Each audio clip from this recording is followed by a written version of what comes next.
Meus amigos, Armindo Vieira Júnior, da Cia da Abelha, do canal Cia da Abelha, o canal que trata, fala e faz tudo referente ao mundo da apicultura, ao mundo do agronegócio abelhas. Pessoal, a temática que a gente vai trazer hoje é sobre um produto que tem despertado a atenção do Brasil e do mundo nas últimas semanas. A própolis brasileira.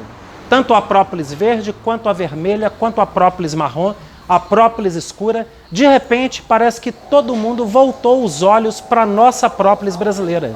E se você acha que essa temática te interessa, vem com a gente que vai ser muito legal, que a gente vai falar sobre os processos de produção, o que é própolis de qualidade, o que é própolis de qualidade inferior, e entender como é que funciona toda essa relação da própolis com o organismo humano, como que você vai ter as condições de caracterizar uma própolis de boa qualidade para você vender, tanto na forma da matéria-prima bruta, quanto na forma do extrato de própolis para você realizar a venda para o mercado. Vem com a gente que vai ser interessante, roda a vinheta aí.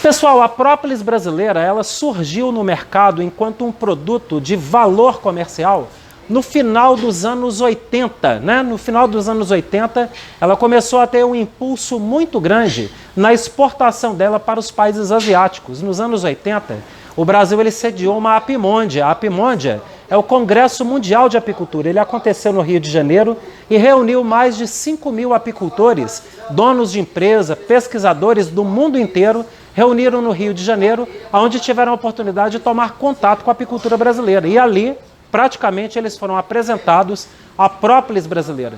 Eles levaram lotes dessa própolis para outros países, para os Estados Unidos, para a Europa e principalmente para o Japão, e iniciaram ali os processos de pesquisa em cima da própolis brasileira. O que eles identificaram em um primeiro momento foi a grande atividade antimicrobiana da própolis brasileira. Ali por volta dos anos 80, todo esse conjunto de pesquisas nasceram referendando a própolis brasileira nas atividades biológicas contra bactérias, contra fungo, contra levedura, contra vírus, e isso levou o mundo inteiro a abrir os olhos para a própolis brasileira. No final dos anos 90, surgiram pesquisas muito aprofundadas, não só sobre a atividade antimicrobiana da própolis, mas também sobre a atividade antitumoral da própolis brasileira, em especial a própolis verde do alecrim do campo. Isso levou o Japão, principalmente, Japão, China e Coreia, mas principalmente Japão, a importar quantidades cada vez maiores de própolis vindo do Brasil para o atendimento ao mercado japonês, sendo que aquela população consome muita própolis. O japonês, ele come muita própolis, ele faz uso de própolis na forma de vinagre de própolis para poder temperar alimentos, temperar saladas. Ele faz uso do extrato alcoólico de própolis, do extrato aquoso da própolis, principalmente usando esse produto com o objetivo de prevenir doenças, não só do ponto de vista antimicrobiano, ou seja, prevenindo ali bactérias, fungos, leveduras, eliminando esses micro-organismos, mas principalmente também fazendo a eliminação de células doentes que pudessem levar ao surgimento de tumores no organismo. A população japonesa, ela tem uma incidência muito grande de câncer entre a população. Por quê? Eles vieram ali praticamente de duas guerras mundiais, a Primeira e a Segunda Guerra Mundial. A Segunda Guerra Mundial, onde eles sofreram ainda o impacto ali das bombas atômicas que caíram no Japão. Essas bombas atômicas, elas levaram a uma alteração, querendo ou não, de tudo aquilo que o japonês come, de tudo aquilo que ele bebe, a água contaminada, os alimentos contaminados, e isso levou a um aumento muito grande da população japonesa com incidência de câncer, com incidência de tumor.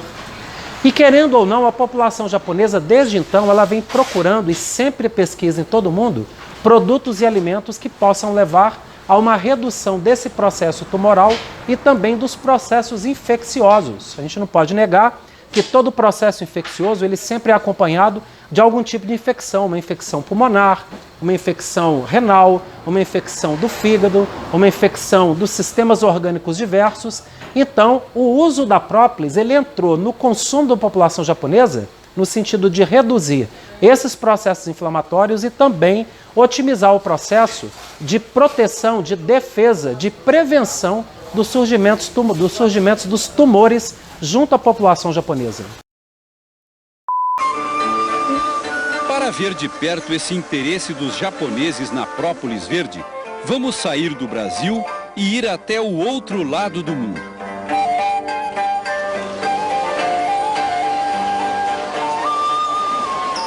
Na cidade de Yokohama, pertinho de Tóquio, o repórter Mitsuo Kawasaki conversou com o Dr. Kaoru Maeda, professor da Faculdade de Medicina de Tóquio, especialista em câncer. A primeira vez que usei a própolis no tratamento do câncer foi há 25 anos.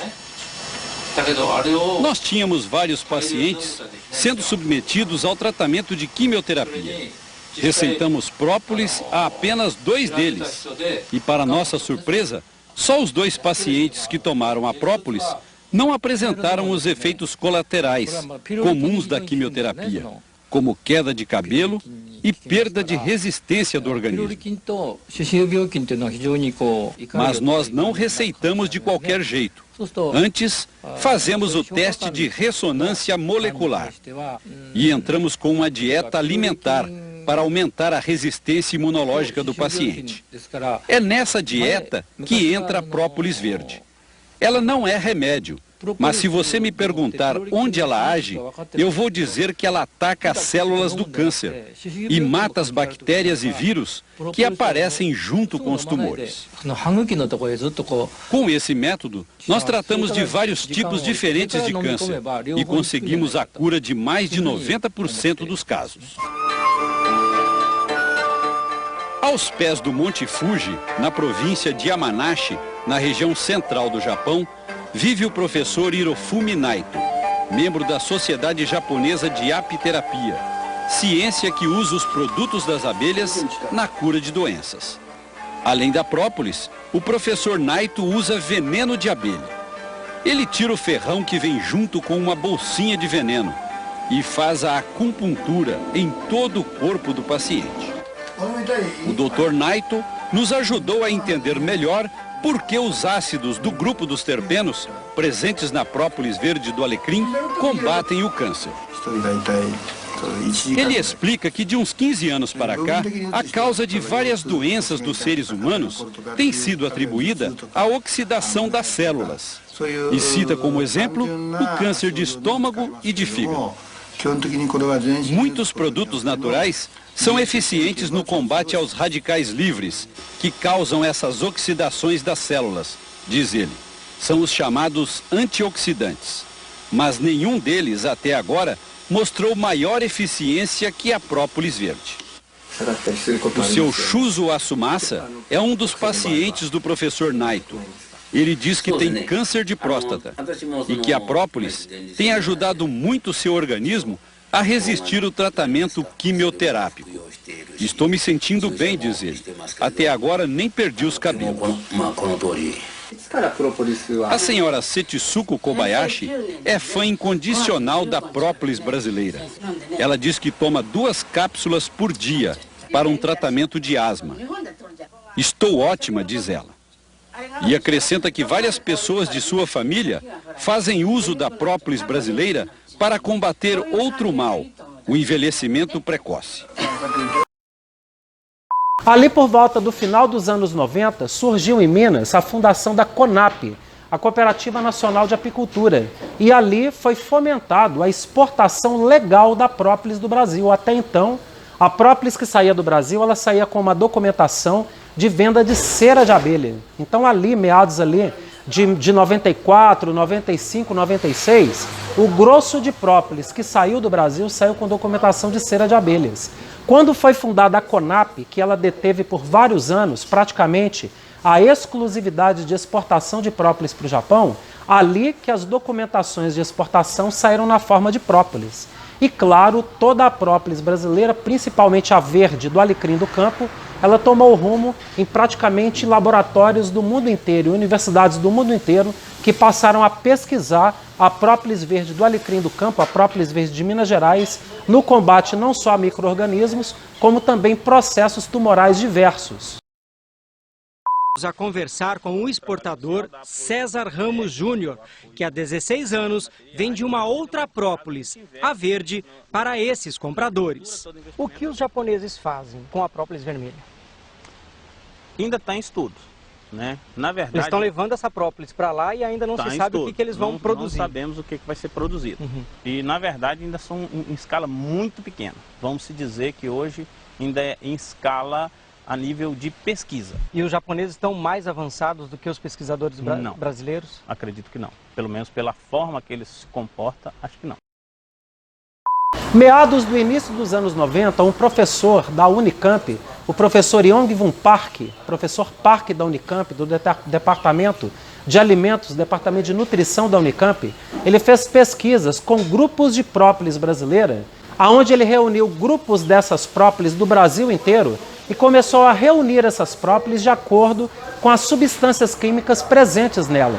Ele fez ali análises dela de cromatografia líquida e gasosa, onde ele identificou picos de substâncias químicas dessas própolis e reuniu esses grupos de própolis de acordo com as características dela, no sentido de determinar grupos de própolis distintos no Brasil. O professor Park, ele conseguiu identificar 13 grupos de própolis, onde ele nomeou desde a própolis chamada de G1, G2, G3, G6, G7, G10 até o grupo G13. E aí, de acordo com esses grupamentos de própolis, as indústrias de exportação de própolis passaram a adotar esses grupos de própolis, esse trabalho do professor Park, como meio de você determinar uma característica específica para cada grupo de própolis no Brasil e, com isso, otimizar a exportação de própolis.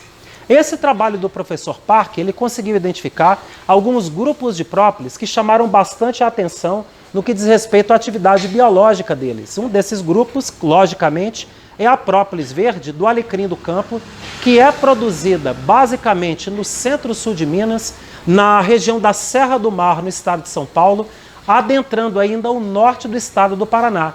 É ainda observado na região do centro-oeste mineiro, na região do sudoeste do estado de Goiás e no entorno de Brasília, ali no entorno do Distrito Federal, onde a gente encontra a resina do alecrim do campo e a abelha coletando essa resina para a produção dessa própolis.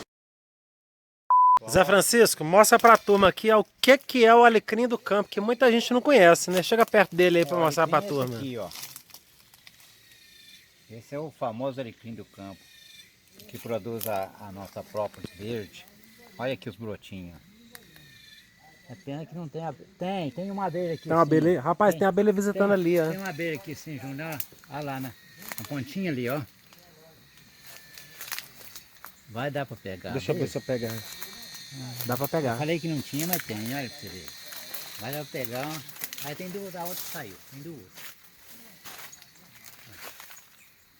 Pode esperar aí. Rapaz, ela tá puxando o própolis mesmo daqui, hein? Aqui, ó. Tá. Aqui, Júnior. Rapaz, elas estão fervendo aqui no alecrim, moço. E tem mais aqui, quer ver? Nós vamos ver do lado de lá. Fervendo no alecrim.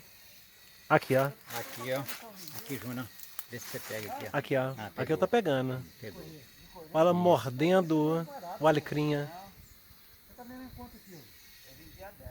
Isso aí é ela coletando própolis verde. Aqui, ó. Aqui, ó. Aqui parou na frente da câmera. Ó. Na frente aqui, ó. Ó. Aí, Júnior, mais pra cima. Ó.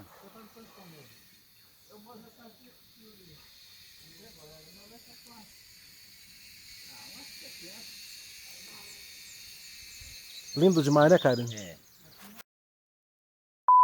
O outro grupo de própolis que o professor Park também identificou foi a própolis produzida no litoral brasileiro, a própolis produzida na região de Manguezal.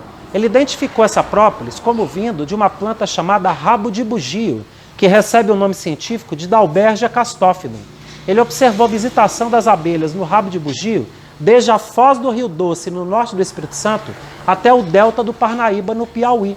E aí, dessa maneira, as abelhas elas coletam a resina do rabo de bugio e produzem uma própolis de tonalidade vermelha, que tem chamado muito a atenção da comunidade científica internacional no que diz respeito à sua atividade antitumoral, especificamente no processo antitumoral do câncer de pâncreas, onde ele tem uma atividade muito eficiente para poder matar as células tumorais do pâncreas, lembrando que o câncer de pâncreas é um dos tumores que mais acomete a população, com a mais alta taxa de letalidade entre todos os tumores. Então é importante a gente ter aí a ideia desses dois principais tipos de própolis, que foram os que chamaram a atenção do mercado internacional. O Bruno Cabral é biólogo e vai mostrar para a gente o rabo de bugio, a planta de onde as abelhas tiram a resina para produzir a própolis vermelha. Exatamente, o bugio é essa vegetação que vocês estão vendo aqui. Toda essa moita com esses ramos sendo emitidos para o alto compõe a vegetação do rabo de bugio. Na verdade é uma planta trepadeira, então. Exatamente, é quase que uma trepadeira. Ele é uma planta que faz parte do grupo das leguminosas, que é o mesmo grupo da soja, da alfafa, do feijão. O nome científico do rabo de bugio é Dalbergia castophilum. A ocorrência dele nas Américas, ela vem do sul da Flórida até o sul do Brasil. E existem registros também para a ocorrência dela na costa leste do continente africano. Com o rabo de bugio por perto, a abelha aproveita qualquer fissura no galho para raspar a resina e levá-la para a sua colmeia. Em alguns momentos, elas rodam, como se estivessem dançando. O vermelho intenso da resina é o que dá a cor para a própolis. Com a perninha de trás carregada, as abelhas levantam voo. O que não quer dizer que outros grupos de própolis eles não têm atividade biológica. Se a gente pensar, por exemplo, a própolis escura, que é produzida na mesma região da própolis verde, ela vem do açapeixe mineiro, plantado ali no centro-sul de Minas. Você encontra a própolis escura, onde a abelha coleta do açapeixe, que é uma planta muito comum. Todo mundo conhece aí no meio apícola o açapeixe. Aqui no centro-oeste brasileiro, a própolis escura, que a abelha coleta da copaíba, a mesma copaíba que se retira, que se extrai o óleo da copaíba, a abelha ela também busca esse óleo da copaíba, adiciona um pouquinho de cera, adiciona um pouquinho ali de outros tipos de resina, para poder dar textura a essa própolis. A gente coleta essa própolis e ela tem origem botânica na copaíba. Uma outra planta que é muito interessante, que também dá uma própolis diferenciada, é a própolis amarela da murta, que é coletada aí no Rio Grande do Sul. Tem algumas regiões do Rio Grande onde a própolis ela sai com a cor amarela e que também tem uma atividade biológica diferenciada. Quando a gente pega, pessoal, todos esses grupamentos de própolis, a gente percebe que existe uma origem botânica específica para cada tipo de própolis que a abelha coleta. A própolis ela carrega os fitoprincípios da planta que a abelha visita. Então, própolis não é tudo igual. Tem gente que pensa que pelo fato de estar coletando a própolis, de que ela é toda igual. Não é. Você tem diferentes tipos de própolis, diferentes grupamentos de própolis, de acordo com a origem botânica. Quando a gente pensa, por exemplo, na própolis verde de Minas Gerais, a gente tem conhecimento de outras regiões do país, como, por exemplo, a Bahia e o estado do Ceará, onde a abelha ela produz uma própolis verde. Só que não é própolis verde do alecrim do campo. Não é própolis verde do Baccharis draconcolifolia, que é o que dá origem botânica à própolis verde de Minas Gerais. Isso a gente consegue descobrir facilmente quando é feita uma análise da própolis e que a gente identifica ali os picos cromatográficos dos principais grupamentos de substâncias da própolis verde. Quando a gente pensa que grupamentos de substâncias são esses, a gente pensa, por exemplo, nos terpenoides. Os terpenoides é um grupamento de substâncias que tem na própolis verde, que são os principais grupamentos que têm atividade antitumoral. A gente pensar, por exemplo, nas pinobanxinas, substâncias do grupo das pinobanxinas, também estão presentes na própolis verde. Quando a gente pega a própolis da Bahia ou própolis do Ceará de tonalidade verde, ela não possui essas substâncias com esses picos cromatográficos. Então, dessa maneira, ela não é própolis verde do alecrim. É importante que seja própolis verde do alecrim. Se a gente pensar, por exemplo, tem apicultores que estão coletando própolis vermelha no Mato Grosso. Mas não é própolis do rabo de bugio. Tem que ter pico cromatográfico do rabo de bugio.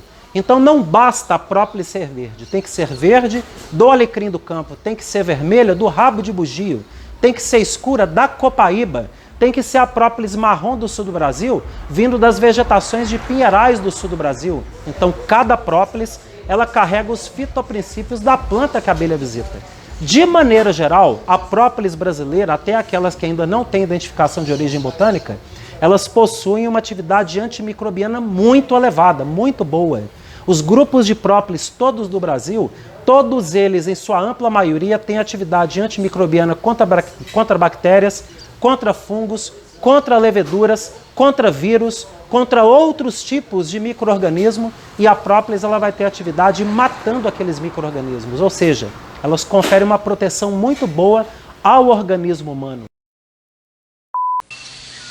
Itapecerica tem 20 mil habitantes. Fica a 200 quilômetros de Belo Horizonte. Junto com outros 3 municípios vizinhos, essa região produz 30 toneladas de própolis por ano. Repare na cor. É tudo própolis verde, produzida pelas abelhas com a resina do alecrim do campo. O maior produtor de Itapecerica é Adomar Carvalho, criador do coletor de própolis inteligente, mais conhecido como CPI. Uma ideia simples que revolucionou a produção de própolis no Brasil. Adomar partiu do princípio de que se as abelhas usam a própolis para vedar frestas na caixa, nada mais natural que criar frestas de propósito para que elas acelerem a produção.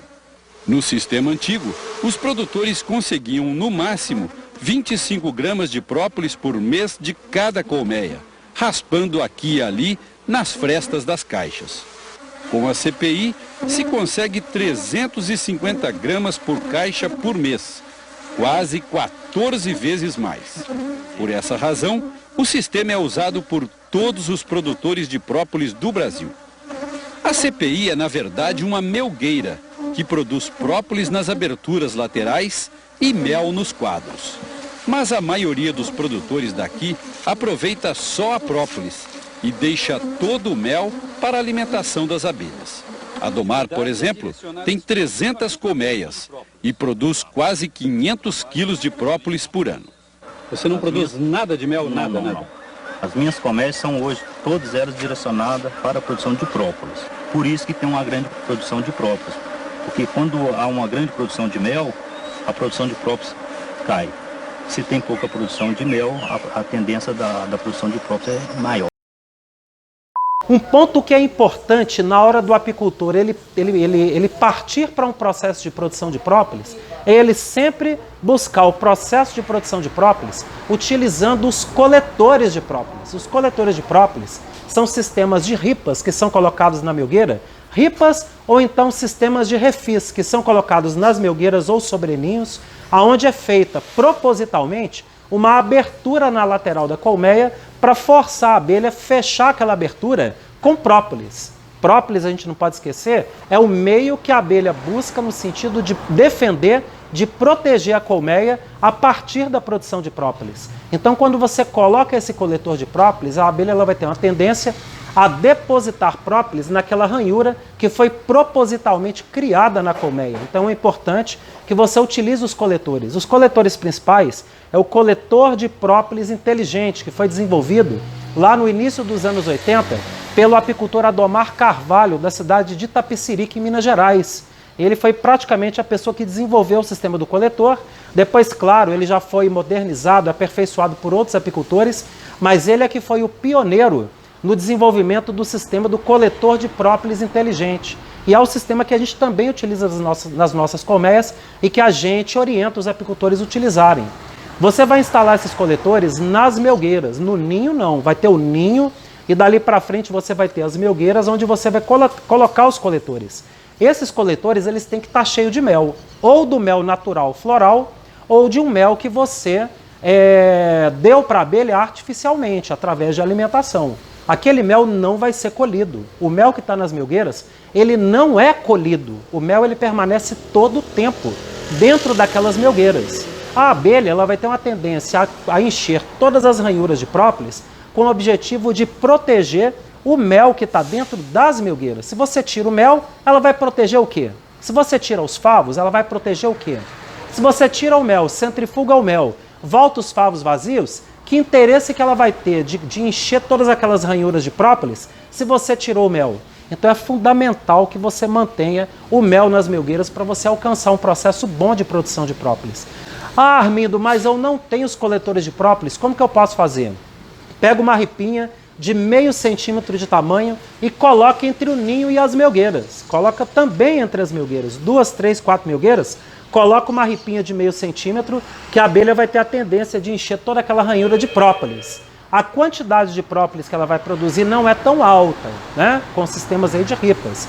O sistema com coletor de própolis inteligente, aí você consegue produzir uma grande quantidade de própolis, até 300, 400, 500 gramas de própolis por mês. Com o sistema da ripa, você vai produzir em torno de 200, 250 gramas de própolis por mês. Mas é um bom começo, você colocar as ripas e iniciar um processo de produção de própolis aí na sua colmeia. Quando você partir para os coletores de própolis inteligente, aí você vai perceber que a produção de própolis vai aumentar bem mais. E dessa maneira você vai conseguir alcançar um processo de produção de própolis muito interessante, tá bom? Um outro ponto que é fundamental é você manter as colmeias sombreadas, tá? Um apiário de produção de própolis, a colmeia ela é 100% sombreada o tempo todo. Você deve estar notando uma diferença bem grande do processo de produção de mel. Na maioria do tempo, um apiário produtor de mel, a abelha está situada em um ambiente ensolarado. Na própolis, não. 100% do tempo, a colmeia ela vai estar num ambiente sombreado. E não adianta você fazer sombra de sombrite, não adianta você fazer sombreamento de lona, porque isso não é um sombreamento natural, vai ser um sombreamento artificial que ao invés de regular a temperatura na temperatura da floresta, ele vai promover um ambiente de calor que vai sufocar a colmeia naquele excesso de calor. Então você precisa fazer esse processo colocando a colmeia num sombreamento de floresta, não esqueça disso. Um outro ponto importante é que o processo de produção de própolis, ele acontece sempre nos períodos chuvosos. Por exemplo, a gente está entrando aqui agora no sudeste e centro-oeste brasileiro, no período da seca, praticamente do mês de maio até o mês de outubro não chove. Nesses meses não produz própolis. A planta ela fecha os poros dela, a planta ela perde a folhagem dela, o broto da planta deixa de produzir novas folhas. Então a planta não solta resina. Se ela soltasse essa resina, ela perderia a umidade para o ambiente e a planta acabaria morrendo. Então é fundamental que o apiário ele esteja situado em área sombreada e que dê as condições dela produzir própolis no período chuvoso, no período onde tem mais umidade. A mesma coisa no Nordeste brasileiro. Se você for colocar as colmeias nas áreas de manguezal para a produção de própolis vermelha, é importante que isso aconteça no período que denote aí o período de maior época de pluviometria, de chuva no manguezal. Porque é naquela época que o rabo de bugio também vai soltar resina para a abelha coletar a própolis vermelha. Quando você toma esses cuidados, você vai conseguir fazer uma coleta de própolis muito interessante, muito bacana. Você não pode esquecer ainda que essas colmeias elas têm que estar permanentemente alimentadas. Como o período de produção de própolis ele acontece no período de umidade, no período de chuva no sudeste e centro-oeste brasileiro, também no sul do Brasil, então você vai denotar a época que não tem produção de mel. Quando é a safra da própolis, é a entre-safra de mel. Quando é a safra de mel, é a entre-safra da própolis. Então uma colmeia em ritmo de produção de própolis ela tem que ser alimentada permanentemente. Mesmo você mantendo ali mel nas melgueiras CPIs, você precisa manter uma alimentação constante na colmeia para ela poder conseguir alcançar um processo de produção de própolis legal. Então você tem que estar atento nisso para você fazer um processo de produção em grande quantidade, ok? No ambiente seco, a abelha não vai puxar própolis. A gente está entrando, como eu falei, no período agora da seca e do frio. Se você mantiver processo de produção de própolis agora, além da abelha ela não puxar própolis, ela ainda pode morrer por conta do excesso de friagem que vai entrar para dentro da colmeia e isso vai constituir um problema para você, tá bom? Ainda tem o último ponto que para você conseguir produzir em grande quantidade a própolis na colmeia, é interessante que você coloque um número de colmeias grande no apiário. Então o apiário de produção de própolis, sempre a gente orienta que você instale com no mínimo uma quantidade de 50 colmeias. Para quê? Para aquele agrupamento de abelhas, ele dominar toda a matéria-prima que está na resina nas plantas. Não existe uma abundância de resina igual existe de néctar. Só para comparar, uma colmeia muito boa produtora de mel ela produz ali 60, 70, 80 quilos de mel. Uma colmeia muito boa produtora de própolis, ela vai te dar 1 quilo de própolis. Então, só por aí já denota que a quantidade de matéria-prima para a produção de própolis, ela é 60 vezes menor em oferta na natureza. Se você coloca um número pequeno de colmeias, vai ter um número muito maior de concorrentes na natureza, principalmente herbívoros, que vão chegar na frente das abelhas na coleta da resina. E aí você não vai conseguir denotar um monopólio da resina. Quando você coloca um número grande de colmeias e com uma população elevada, acima de 100 mil abelhas, aí você consegue monopolizar a resina do alecrim do campo, a resina do rabo de bugio, para produzir própolis em grande quantidade, tá bom? Por fim, o processo de coleta da própolis. O processo de coleta da própolis, ele tem que acontecer obrigatoriamente uma vez por semana. Existe pesquisa ainda dos anos 80, fundamentado lá na Fundação Ezequiel Dias, através da doutora Esther Bastos, onde ela fez pesquisa coletando própolis de 1 até 30 dias armazenado na colmeia. E ela descobriu que própolis armazenada até 10 dias na colmeia, ela mantinha o grau de oxidação dela em no máximo 1%. Quando passava de 10 dias, a própolis perdia a estabilidade na colmeia e começava a oxidar a própolis. Se a gente vê muita própolis de muito produtor, a gente vai ver que essa própolis tem muito aspecto de ferrugem, de própolis envelhecida. Esse aspecto de própolis envelhecida é que denota uma própolis colhida com 15 dias, com 20 dias, com 25 dias. São própolis que já tem ali um grau de oxidação de 15%, de 20%, de até 30%, ou seja, até 30% dos princípios ativos da própolis, eles já se perderam por conta da falta da estabilidade das substâncias químicas da própolis. Até uma semana, quando você coleta essa própolis, ela permanece uma própolis nova, uma própolis fresca. Essa própolis você vai coletar lá do coletor de própolis e vai armazenar no freezer. Você não pode armazenar na geladeira. A geladeira, ela não confere uma boa proteção à sua própolis colhida, ok? Você precisa armazenar em freezer. Colocar em saco plástico, aquele de gramatura grossa, saco plástico virgem que nunca teve contato com outro produto, e você vai armazenar no freezer. A gente já recebeu muita própolis de apicultor embalada em jornal. Isso é um problema seríssimo. Por quê? Porque o chumbo que está ali presente na tinta do jornal, ele passa para a própolis. E o chumbo é um metal pesado. Um metal pesado que praticamente faz você perder toda a sua própolis. Então é importante que você armazene em sacos plásticos.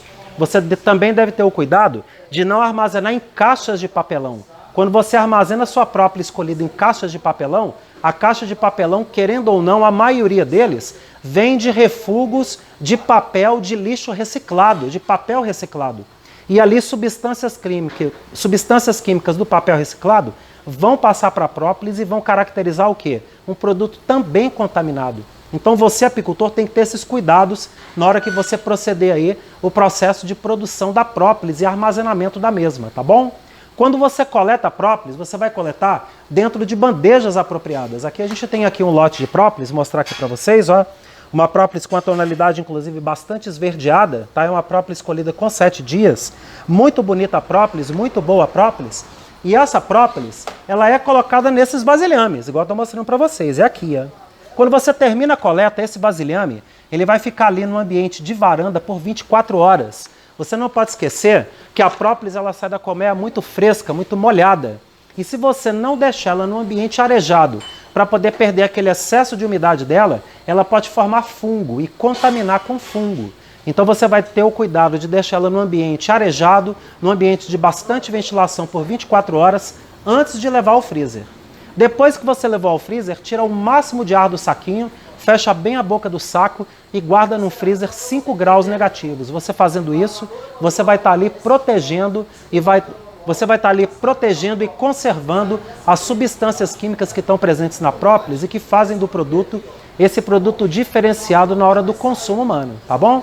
São os cuidados que você tem que ter aí no processo de produção da própolis. Quando você for estabelecer um processo aí de produção do extrato de própolis, é importante que você utilize sempre o quê? Matérias-primas colhidas com no máximo 7 dias, de coletores de própolis, própolis limpa, né? A própolis ela não pode ter resíduos, pedaços de cera, pedaços de abelha morta, pedaço de favo, tudo isso denota uma falta do controle de qualidade da sua matéria-prima. Você utilizar uma própolis fresca. Para você produzir um extrato de própolis a 11% de extrato seco total, ou seja, com 11% de concentração de própolis no álcool de cereais, você vai utilizar 300 gramas de própolis fresca, colhida aqui nesse padrão que a gente já mostrou para vocês, e adicionar em 1 litro de álcool de cereais a 96% de alcoolatura. Não precisa colocar no álcool 70%. A própolis ela tem mais atividade antibiótica, mais atividade antimicrobiana do que o próprio álcool 70. Então é desnecessário você utilizar o álcool 70. Você vai usar o álcool a 96%, 300 gramas mais 1 litro, colocar dentro de um vasilhame de vidro, um vasilhame virgem, né? Você vai colocar a própolis com álcool, 300 gramas mais 1 litro de álcool, fechar bem aquele vidro, passar um papel alumínio para proteger da luz. E aí você fazendo isso, você vai agitar esse produto dia sim, dia não, durante 60 dias. No final de 60 dias, você vai filtrar o extrato de própolis e vai obter o líquido que você depois vai envasar nos vidrinhos. Aqui tem a nossa própolis, aqui ó, o extrato de própolis comum, que é o da Copaíba aqui do Centro-Oeste, e o extrato da própolis verde, que vocês estão vendo aqui no vidrinho também, no frasquinho de 30 ml. O frasquinho de 20 ml da própolis de Copaíba e o frasquinho de 30 ml. É importante que no ato do invase do produto, você faça utilizando frascos de vidro âmbar. A gente vê muitos apicultores aí utilizando frascos de plástico, frascos de polipropileno transparentes. Meu amigo, você embalar um extrato de própolis em um frasco de plástico transparente, no final de uma semana, todas as substâncias biológicas que estão presentes no seu extrato já se perderam para a luz solar. Se você utilizar ainda, mesmo que seja o frasco de plástico PET âmbar, ele protege um pouco mais, mas também no final de um prazo ali de 30 a 40 dias você perdeu todas as substâncias da própolis que estão ali presentes. É importante que você utilize o quê? Que você utilize a própolis e invase no vidrinho o quê? No vidro mesmo. No vidro âmbar, com tampa, batoque, gotejador, né? Para você fazer um trabalho bacana e ter um produto ali de qualidade para você fornecer para o seu consumidor, ok? O consumo do extrato de própolis, pessoal, ele deve acontecer sempre na proporção de 1 gota para cada quilo de peso da pessoa para ela consumir diariamente, tá?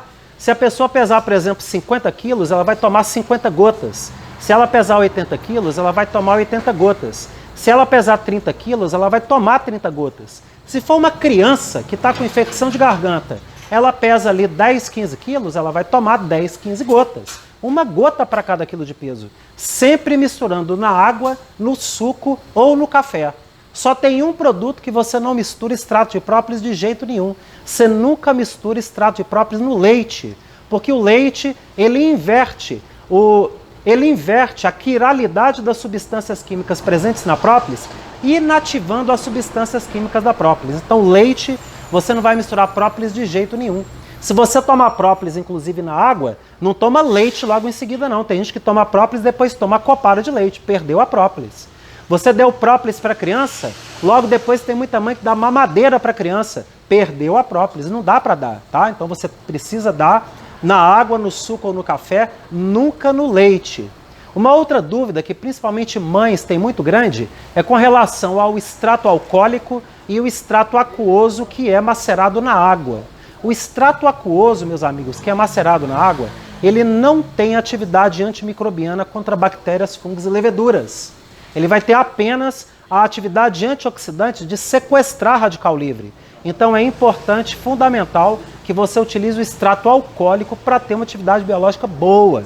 O extrato aquoso ele vai ter uma atividade muito limitada. Ele não consegue solvatar as principais substâncias químicas da própolis que têm atividade biológica elevada, tá bom? Quando você faz isso, você está constituindo um produto de excepcional qualidade para o seu consumidor e que seguramente você deve oferecer.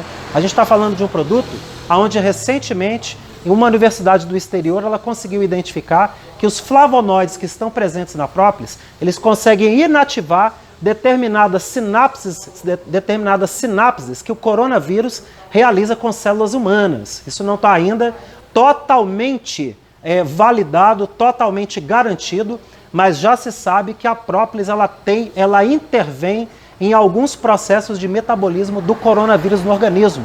Isso foi recentemente publicado no mês de abril e a gente vai estar deixando aqui no link a gente vai estar deixando aqui no descritivo do vídeo o link para você acessar esse trabalho, tá bom? Pessoal, própolis é isso, meus amigos. Atividade antimicrobiana, atividade de proteção dos rins, atividade de proteção do fígado, atividade de proteção do pulmão, atividade imunomodulatória para quem tem pressão alta ou então para quem tem pressão baixa. Ela vai tender a regular a pressão, atividade para poder reduzir a glicemia do diabético tipo 1 ou tipo 2. Então nós estamos falando de um produto diferenciado que é a própolis brasileira. Então você, apicultor, você deve realmente partir para esse processo, você deve buscar realmente aí produzir essa própolis. A gente vai estar aqui passando para vocês vários vídeos aqui ao longo de toda essa fala minha aqui, espero que vocês tenham gostado, no sentido de realmente aí denotar para vocês como que funciona um pouco aí esse mundo da própolis, tá bom, pessoal? Espero que vocês tenham gostado do vídeo. Se tiver gostado, dá like aqui pra gente aqui. Se você ainda não tem a assinatura do nosso canal, assina o nosso canal, depois ativa o sininho para receber notificações de novos vídeos, tá bom? E deixe o seu comentário. Qualquer dúvida que você tiver, deixa aqui embaixo aqui que a gente vai aí avisando para vocês. Para você que é apicultor, eu quero aproveitar ainda, convidar você para poder participar do nosso grupo de debates no Telegram, que já conta com mais de 1.300 apicultores, e é ali onde eu tenho a oportunidade de ter ali uma consultoria gratuita com cada apicultor, que manda ali as suas dúvidas, as suas perguntas, e eu respondo ali com áudios e vídeos diários, no sentido de somar o dia a dia apícola deles, tá bom? Espero que vocês tenham gostado do vídeo, um fraterno abraço a todos e até breve!